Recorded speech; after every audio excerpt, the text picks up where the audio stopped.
Traveling is what I really love with all my heart. It's a wonderful chance to get away from it all. I prefer to do things in advance. I need to check lots of flights, hotel booking offers for 150 times before I choose the one which is a good deal.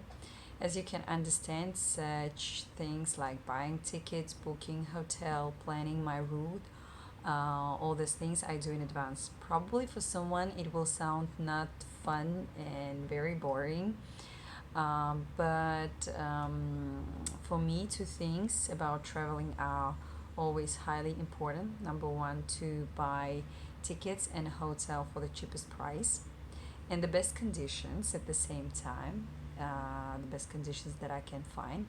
And second, regarding to planning in advance, it's super important for me to visit all the places that I want to see and not to skip a single one only because I was lazy to do research in advance. Probably, it's my only chance to visit this destination. So I want it all. I carefully packed my bags. I arrived to the airport 2 hours before the flight as I want to catch it. And I want to be sure that I possess enough time for checking in for the flight, going through airport security, boarding on a plane. But all this doesn't mean that I'm not a fan of spontaneous trips. Last time I remember it was on my birthday. I made on a spot decision to go on an island. So I booked the hotel, bought a ticket, packed my things for less than 30 minutes, and I went to the island on the very next morning. When I check the airplane tickets and the hotel, I usually use the apps which are really helpful in researching information on this destination that I'm looking for. They are Agoda, Booking.com, Skyscanner. Many people prefer traveling on a budget, but what I strongly believe that all people, no matter how rich they are or poor, all of them will be happy to keep their money safe.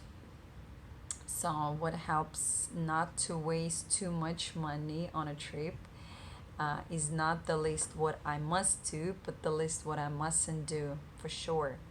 Well, I don't get tours, and I mustn't. I shouldn't. Yes, I don't get tours. I don't travel by taxi. I don't eat in fancy and expensive restaurants. I don't buy stupidly huge amount of souvenirs for all friends and relatives, or relatives' friends, or friends of relatives. By the way, souvenirs are often the reason why people exceed the baggage allowance and pay for excess baggage. I don't book transport to my hotel, and I'm not a real fan of buying things in a duty shop, in a duty free shop. Well, I try to look tickets. I try to book the tickets hotel much earlier and get a better price. I buy the local SIM card. It's much cheaper.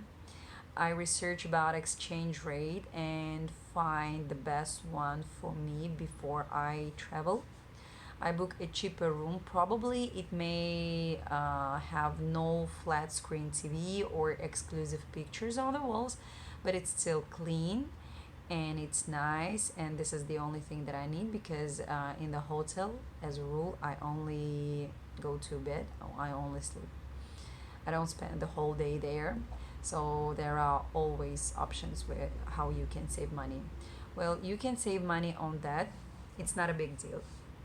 But what you better not save money are on the things like insurance. You better get it. Besides, it never costs too much. You can plan everything, but you never know how it goes. um, because something can be out of order, something can go wrong. At least you can feel safe if you get insurance, because even trying authentic food can turn out to be unexpectedly unpleasant experience. Anything can happen. So people can afford a lot of things, uh, People can afford a lot of fancy things while they're traveling, but one of the most priceless things that you can have in your trips is a language skill. Sure, with money you can feel free, but nothing can give you such a great feeling of freedom like speaking fluently with local people. I mean, no one says that you cannot do it. So, without dictionary or Google, whatever you can use.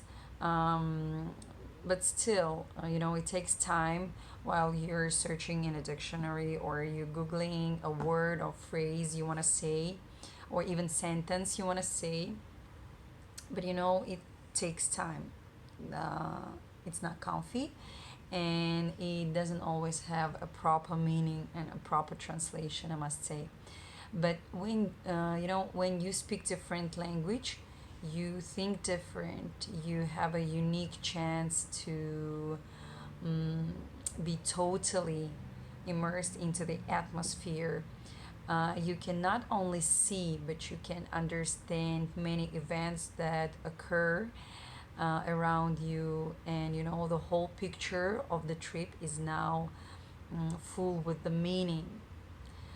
Speaking skills are not only about traveling or walking around the city asking the questions, I'm sorry, how can I get to the museum, and so on. Yes, it's more than that. You have no boundaries anymore.